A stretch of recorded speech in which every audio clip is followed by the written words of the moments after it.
Le 31 décembre 1945. Notre Seigneur veut que j'ajoute ce feuillet au cahier que j'ai terminé.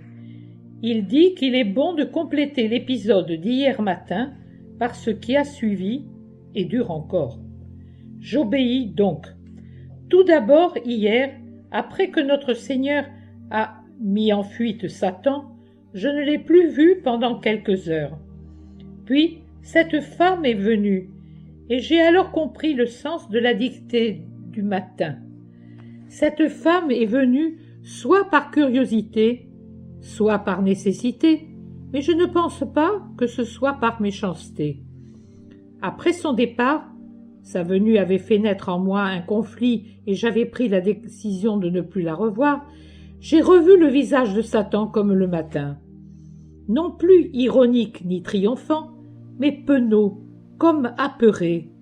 Il me regardait exactement comme quelqu'un de stupéfait et qui a perdu toute assurance.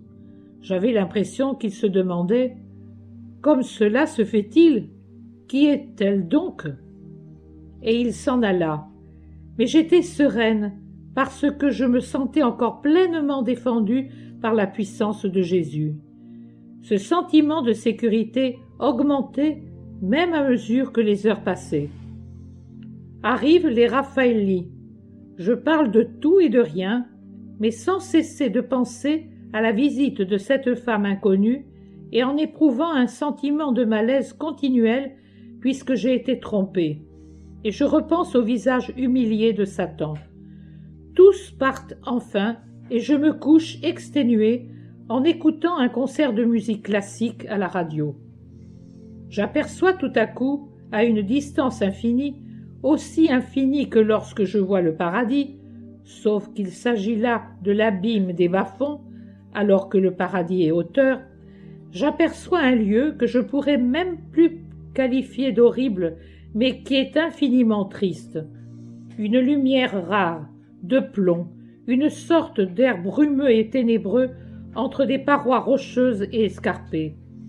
Elle se trouve à côté d'une espèce de banquise polaire, non pas blanche de neige et de glace, mais noire comme de la poix, jonchée de plateformes de roches sombres.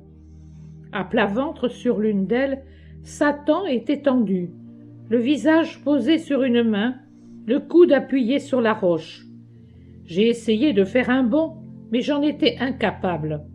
Il ne regarde ni moi, ni les autres. Il est tout près de l'eau épaisse et sombre. Il pense et semble affligé. Si l'on peut parler ainsi de Satan. C'est certain, il est tout penaud. À quoi pense-t-il, seul et pensif comme il l'est? Est-il resté proprement abasourdi de la violence de Jésus, ou bien est-il absorbé par la pensée d'autres méfaits pour se venger de son échec de ce matin? Pourquoi d'ailleurs riait-il ainsi ce matin? Et qu'est-ce que Jésus a démasqué par sa violente intervention? Autant de questions sans réponse. Ce matin, notre Seigneur me fait comprendre qu'il faut plaindre la femme venue hier parce qu'elle connaît de grandes souffrances, elle est droite et il faut faire preuve de charité à son égard. D'accord, mais qui m'en donne la force? Je suis là à chercher mon souffle, je suis épuisée, je voudrais simplement demeurer en silence, détendue, dans le noir, pour rassembler mes forces restantes. Mais je n'ai jamais la possibilité de le faire, et personne ne comprend que je n'en peux plus. Je ne suis pas tranquille. Satan agit. Il agit. Je sens qu'il concocte des desseins pour nuire à l'œuvre et à l'instrument. Jésus, aie pitié de moi.